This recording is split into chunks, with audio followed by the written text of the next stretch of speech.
There was only one time that Vegeta ever really stood out from Goku. A very strong promise had been made to a boy who had quickly changed from stranger to student. Once the fight is over, I'm going to blow your stupid planet Sadala to smithereens!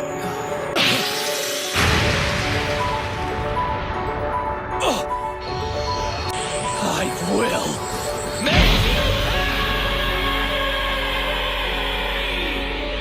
And with this promise weighing heavy on his mind, Vegeta started showing signs of an unusual change. Finally having accepted defeat, understanding Ultra Instinct wasn't something he could also attain. Wild aura ripped out of his body.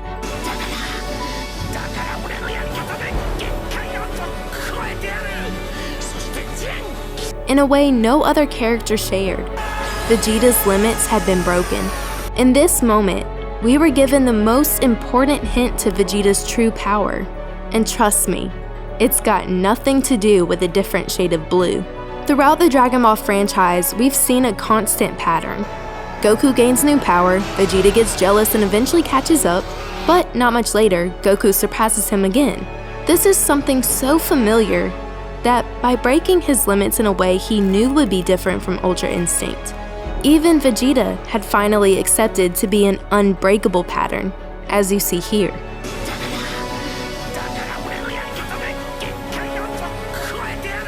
So how can I say that Goku never surpassed Vegeta? I'm having a special giveaway of $1,000 for the AniFam members. Best way to win is clicking the notification bell. I'll wait for 3 seconds. 3, 2, more details in pinned comment and description, and 1. Our answer was hidden in the most noticeable difference that there is between these two Saiyans. After bumping his head, Goku's Saiyan traits were easily erased by Grandpa Gohan. And from that point forward, Goku understood the meaning of community and protecting those around him. Vegeta, on the other hand, was clearly full-blooded Saiyan, both in DNA and in his actions. Power was such an important part of his life that he could easily, without a second thought, end the lives of those close to him.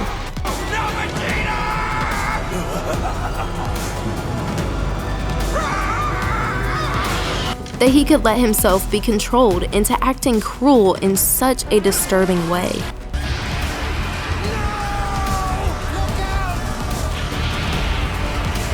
But there was no way to fully understand these differences between Vegeta and Goku until the days of Dragon Ball Super. In a popular interview last December, Toriyama finally let the secret out. Lying behind each detail that separated the two Saiyans was an actual science. Now knowing about the S cells, instantly, we understood how Goku, for all these years, had been able to find new strengths and improve on them so much easier than any other Saiyan could. What an advantage it was to have had a human be able to teach him the ways of unselfish love. It was no wonder Goku was the only Saiyan of their time to have a righteous heart. However, we got so used to this advantage that we easily missed the signs of change.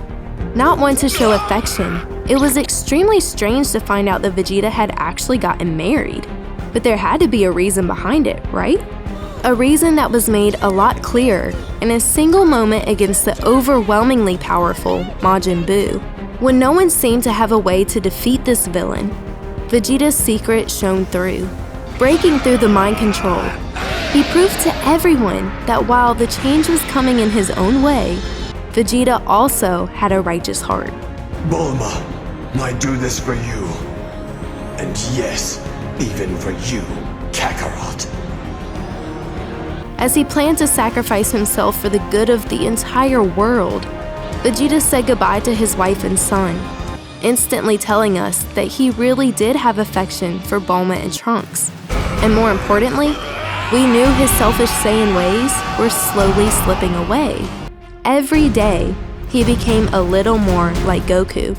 But don't you think it was strange that Vegeta could ever match Goku's powers in the first place? How to love others outside of himself is something Goku grew up understanding. But after years and years of being so self-centered, this was something that Vegeta was just now having to teach himself as an adult. With Goku having such a high advantage, You'd think even catching up to him would be impossible. And yet, this is something Vegeta has consistently managed to do. Well, almost as soon as Dragon Ball Super first started, we were in for some big surprises that held some big answers. Although we had quickly seen it in that moment of self-sacrifice, Vegeta made it perfectly clear exactly how he felt about family in this scene right here. Did you do to my Bulma? This moment happened before we had ever seen what a Super Saiyan God was. And fighting against the God of Destruction who had just easily taken down Goku with his most powerful Super Saiyan 3. Those feelings for his family are what fueled Vegeta to actually surpass his ultimate rival in a fit of rage. But his Bulma love wasn't our only answer to how Vegeta continued to be a true rival for Goku's power. After Hakkaiing the present timeline Zamasu, Beerus was 100% positive that future Trunks' timeline would be completely changed. However, future Trunks saw it differently. You're safe, but not mine. When we used the time machine to stop the androids, my world didn't change. That's how it worked. Everything's fine, Trunks. I mean, he is a deity. He's the one who should know. I need to see for myself. And in their planning to return to future Trunks' time, Vegeta made his motivations very clear. Fact is, we can't afford to lose again. The future's unchanged and we don't play this right. It's over.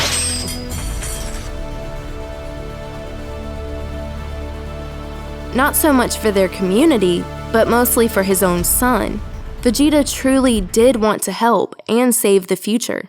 It was with this family-based passion that Vegeta took the same exact move that had once ended his life against the evil Majin Buu, and use it to show us the best example of the science behind those S-cells and the strength that they provide.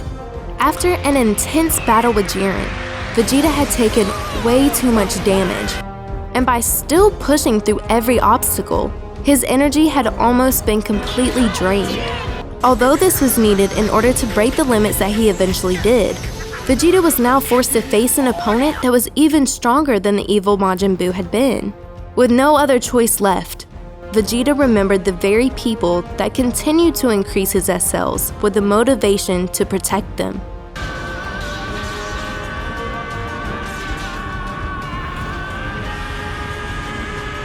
Having seen this before against Majin Buu, we were certain the new God of Destruction Toppo would be defeated. But there was a problem. The amount of damage Vegeta had taken during the Tournament of Power was way more than when he had used this move on Buu. Yet, with even less life energy available to use, Vegeta blew his enemy off the stage and managed to survive the self-sacrificing attack.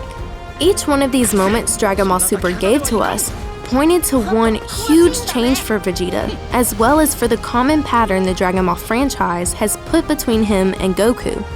Not only was it clear that Vegeta's heart had become even more righteous from the days of Dragon Ball Z, but it was also clear that he had a motivation equal to, if not even stronger, than what Goku uses to increase his S-cells.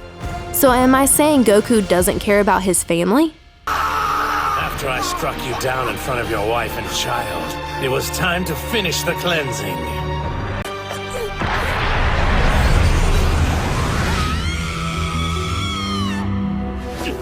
Pay for that!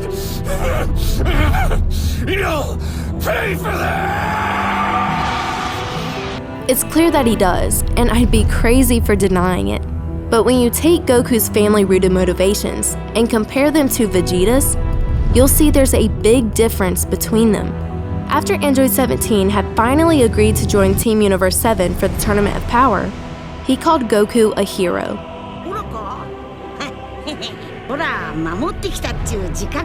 For Goku, it was all about wanting to fight really strong people so he could get stronger himself. But there was one thing that he couldn't deny.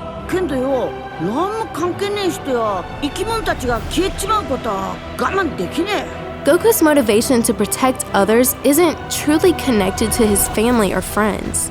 That's just its outer surface. The true connection comes from what he learned from Grandpa Gohan, the kindness of protecting anyone innocent who was caught in harm's way.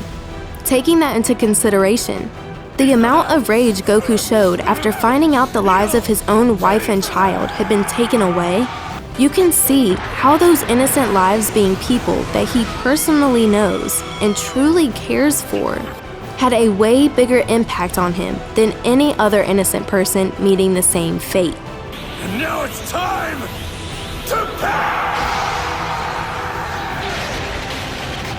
Proof that a family-rooted motivation, much like Vegeta's always is, increases the S cells necessary to adding power more than any other kind of motivation. While Vegeta's motivations are clearly more self-centered than Goku's, we can see this is the true advantage that, for all these years, he's been holding over Goku.